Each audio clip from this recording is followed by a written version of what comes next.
change comes hard and fast sometimes. And when I came up, again, I told you in 4-year period, I'm standing there with Samir Banu, but I was also standing there with Lee Haney, who was the next big thing at 5'11" after Arnold retired in 1980.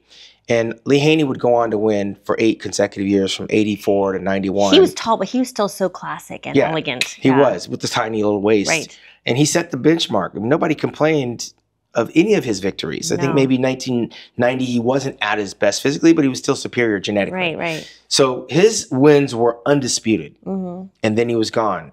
And then the next guy came, Dorian Yates, in 1991. And it seemed like all of those classic physiques were now being left as something of the past. You know, Frank Zane and Lee Labrada and myself. And they were just going for the bigger guys, because now here comes Nasser El-Sambadi, Jean-Pierre Fuchs, Paul Dillette. I mean, it was the 90s was the age of how big can we get? And when you stand a classic physique, symmetrical, proportionate, and detailed next to one of these behemoths, you're constantly going to be drawn to the size difference. Right, of course. And again, this comes back to almost like boxing. You can't take a lightweight and put him in there with a heavyweight and think it's going to be a fair fight. Right. But at the end of the day, my belief was it's a sum total of the parts, which means you take in all the criteria. Yeah. Coming into bodybuilding, I was of the belief that the best guy will win, the guy with the fewest flaws. And somewhere in the 90s, that got lost because we had bodybuilders winning with torn body parts. We had bodybuilders coming in with bloated stomachs. We had bodybuilders coming in great from the front, not so great from the rear. And you were open about saying this. I had no problem saying it. We didn't have social media yet, but you were in the magazines. In the magazines, and you were also on, TV. Yes, you're on ESPN. I was a host. Did you get backlash? Well, the only backlash I would get were from the people I was criticizing. I was criticizing the infrastructure of the judging system. I felt every single year, if you have the same judges, you have the same results. Yeah. And to give you historical context, being 22 years removed from the Olympia stage, during my run, I was 13 years in the Olympia. Yeah. But in 22-year time period, we had 3 winners. And it was all consecutive winners. Yeah. You had Lee Haney for 8 years, Dorian Yates for 6 years, Ronnie Coleman for another 8 years. So while they were dominant bodybuilders, they were speculative.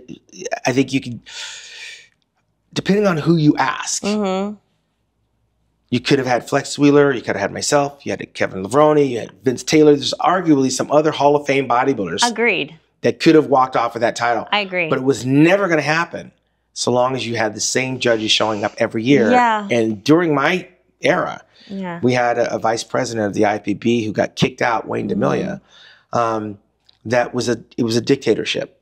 And he chose the judges, and they were his crew, and they were the same guys that were picking the winners. So when you have that type of a system, and you have the vocal, I guess the non-filter that I have. People can look at it 2 ways. I mean, on one hand, people can say, oh, Shawn Ray is sour grapes. He's not winning. He's going to say. But there's a lot of guys that didn't win. But the other side of it is what I believe. I'm of the opinion that I actually have a lot of respect for the fact that you stick to your guns, and not many people do this. They will say what they want to say, but then I don't really give someone credit for that if they backtrack after the backlash happens, right? No, right. The thing about, you know what I'm saying? Well. And that's with you will say something, and then regardless of what comes your way, you stick to it. That's the way it's supposed to be. And at the end of the day, I mean, I don't try to be politically correct, but I got things that back up what I'm talking about. Yeah.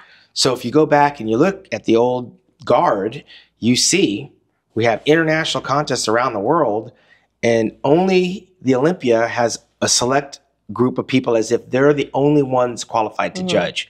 It's a physique show. Yeah. They can judge all these shows, but when it comes to the Olympia, no one else can break into this, and that's how you keep control.